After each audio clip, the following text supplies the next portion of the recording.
Ah, je trouve qu'il a vraiment une bonne petite gueule. Hein.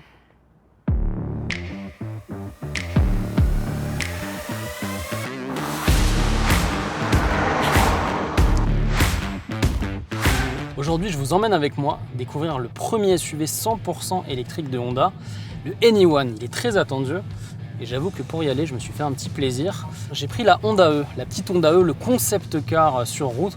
Je l'aime beaucoup cette petite voiture, elle a un côté petite bombinette, les rétro-caméras, l'intérieur en bois.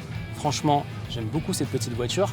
Et puis pour nous parler du Anyone, on va voir Paul Collignon, c'est l'expert produit Honda France et on va le rejoindre à la concession de Meaux pour voir où en est Honda aujourd'hui sur les voitures électriques.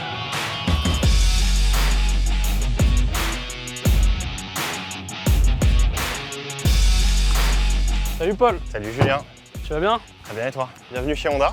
Super, merci beaucoup. Je t'amène un petit collector là aujourd'hui. J'adore cette voiture, la Honda E. C'est celle qui nous a permis de mettre un pied sur le marché de l'électrique il y a 4 ans, en 2020. Et on ne s'est pas arrêté là. On a lancé un premier SUV 100% électrique que je te présente juste là, c'est l'Anyone. Aujourd'hui, il y a beaucoup de SUV et je trouve qu'il tire un peu son épingle du jeu. Il a une vraie petite gueule.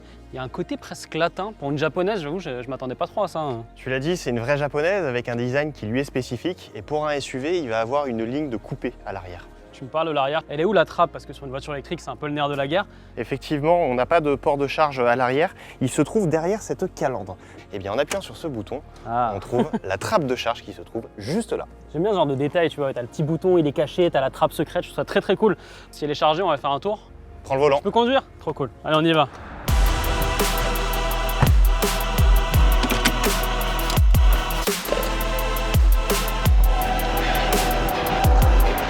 Je me rends compte que l'écran est très grand, mais en même temps, vu qu'il n'est pas trop haut et l'intégration est plutôt bien faite, ça ne me choque pas, il n'est pas intrusif. Et en plus, il est pratique. Divisé en 3 parties, on est toujours en accès rapide. Sur la partie basse, c'est toutes les commandes de climatisation.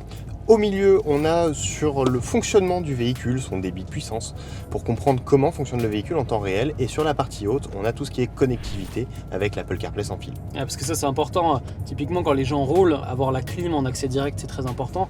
Et puis, c'est bien d'un côté, tu peux diviser vraiment, voir ce que je fais avec ma batterie. Et puis, j'ai toujours mon petit GPS. Donc ça, franchement, exactement. C'est très malin. Tout en un coup d'œil. Beaucoup de positifs. J'ai un petit peu regardé la fiche technique où le bas blesse, c'est la charge rapide qui est pas si rapide que ça finalement. Tout dépend comment on se place. Ça fait 25 ans qu'on travaille avec de l'électrique, alors certes sur de l'hybride, mais donc on maîtrise aujourd'hui cette technologie. La raison pour laquelle la charge rapide est limitée à 78 kW, c'est pour préserver la capacité totale de la batterie dans la longévité. C'est la raison pour laquelle le véhicule dispose d'une garantie moteur de 10 ans.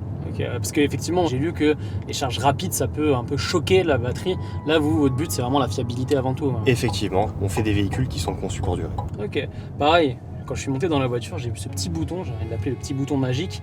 C'est le bouton caméra, et ce qui me permet sur l'écran, d'ailleurs juste la partie du haut, ça c'est encore une fois, on revient sur le côté 3 parties, je vois tout ce qui se passe en 360 autour de ma voiture, c'est pratique. C'est une des nombreuses aides à la conduite dont l'Anyone dispose, et d'ailleurs, en arrivant à la concession, je te propose d'en essayer une autre qui est le Honda Parking Pilot.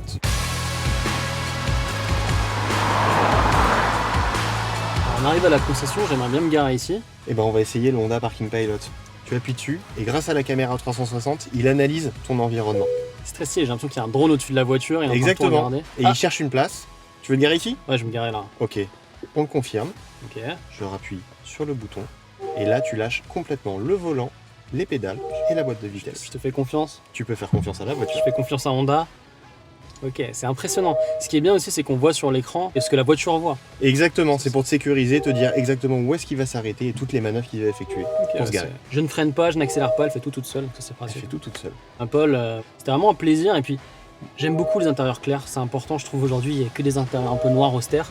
Là, honnêtement, c'est très joli. J'ai l'impression qu'il va se passer des choses sympas aussi dans l'avenir pour Honda. Il y a plein de nouveautés qui arrivent, effectivement. La seule chose que je peux te dire, c'est que la légende continue.